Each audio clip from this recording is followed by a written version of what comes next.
Mountain Wilderness, c'est une association nationale de protection de la montagne. Il y a des actions militantes contre la pratique des loisirs motorisés, par exemple, de manière interdite, contre l'aménagement de la montagne à outrance, les installations obsolètes.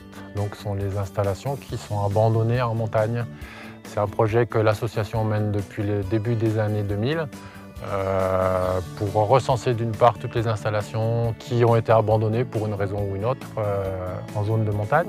Et parfois, on réussit, comme ici, à démonter des stations, des remontées mécaniques qui ne servaient plus depuis longtemps. Donc c'est un gros chantier très important pour l'association qui a mobilisé beaucoup de monde. On était 80 bénévoles ici sur la montagne pour tout ramasser, pour que la montagne retrouve son aspect naturel. Bon, c'est vrai que le chantier qu'on organisait dans le département des Alpes-de-Haute-Provence était au bord de la route qui va à la cime de la Bonnette. Je crois que c'est le plus haut col d'Europe. Donc même si c'est loin de Noroto à Manosque, Manosque est le seul magasin Noroto du département. Donc en fait, moi je me suis rendu au magasin, j'ai rencontré donc le responsable pour lui exposer ce projet de chantier autour de la route de la Bonnette, parce qu'en fait, au bord de cette route, il restait encore des gros plots en béton, plus de la ferraille, des barbelés, qui jouxtait la route qui est fréquentée par un nombre incroyable de personnes en été. Donc le responsable du magasin à Manosque a été, je crois, conquis par ce chantier. Il n'avait jamais entendu parler ni de l'association, ni de ce genre d'opération. Mais je crois qu'il s'est senti sensibilisé par rapport à cette problématique. Donc du coup, il a appuyé notre dossier auprès de la fondation et moi je le remercie.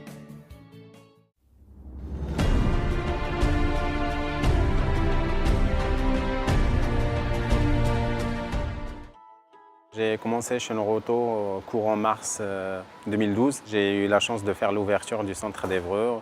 L'association Cicérone porte un chantier d'insertion tandem qui répare, vend des vélos. Elle s'occupe aussi, cette association, du développement durable. Cette association porte aussi une vélo-école qui permet aux gens de pouvoir appréhender la conduite d'un vélo en milieu urbain, la mécanique et le code de la route.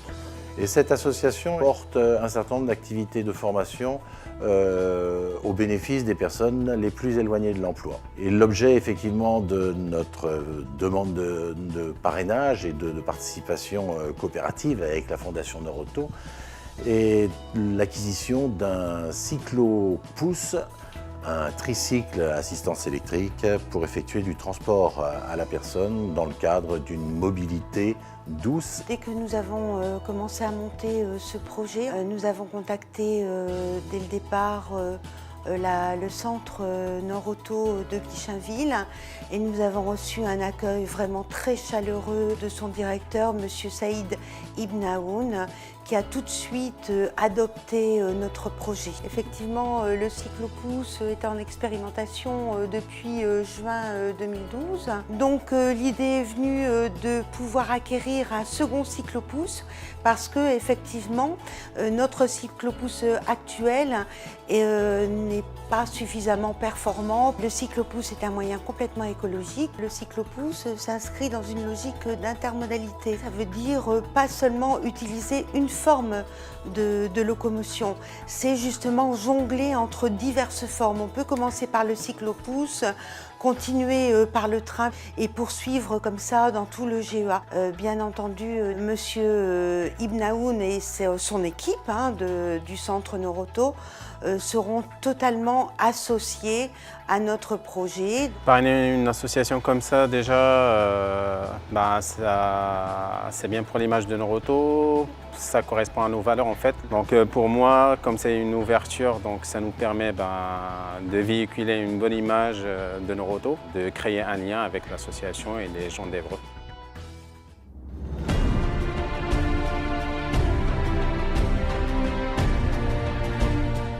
Je suis rentré chez Noroto en 1994. Je suis directeur donc, depuis 2003 et donc directeur à Noroto Saint-Étienne-Villars depuis 2007. Je suis assez convaincu par les valeurs écologiques. La FRAPNA, c'est la Fédération Rhône-Alpes de protection de la nature, une fédération d'associations de protection de la nature dans le département. Notre objectif, c'est de protéger la nature, les espèces et les espaces naturels, et au sens large du terme, l'environnement. J'ai déjà été parrain sur un premier thème qui était la défense des oiseaux. Et là, le deuxième projet où j'ai la chance d'être parrain, où la Fondation nous a permis de la parrainer pour une deuxième fois, cette association, c'est pour l'éco-conduite. Le projet Éco-conduire par nature, c'est un projet qui s'inscrit dans une vaste campagne que la FRAPNA Loire mène depuis 10 ans, qui s'appelle Éco-citoyens, pour qu'ils comprennent l'impact de leur quotidien sur l'environnement. Donc on a commencé par des thèmes qui sont, on va dire, un peu plus classiques, la production des déchets, la préservation de l'eau, de la consommation d'énergie. Et on a rajouté l'année dernière le projet et la thématique éco-conduite et la mobilité. Pour ce faire, on a réalisé des ateliers de sensibilisation, on a réalisé un livret de 8 pages qui représente en fait, qui explique les raisons de la surconsommation. Donc tant au niveau du véhicule, de l'entretien du véhicule, qu'au niveau de la conduite du conducteur. En 10-12 points, il rappelle les gestes de base à appliquer pour pouvoir éco-conduire. On peut réduire de 20% facilement sa consommation. On s'est dit, tiens, la Fondation Nord-Auto, ça pourrait les intéresser. Donc on est allé voir, on a rencontré M. Hilaire, donc le directeur du centre Nord-Auto de Villars, qui est devenu le parrain de notre projet, et du coup on a décidé de travailler ensemble. Donc le livret, qui a été tiré à 5000 exemplaires pour le moment, va être effectivement diffusé dans le centre Nord-Auto de Villars et j'espère par la suite dans les 2 autres centres agréés du département. Ça permet de montrer que Nord-Auto Villars et Nord-Auto en général est sensible à la cause environnementale.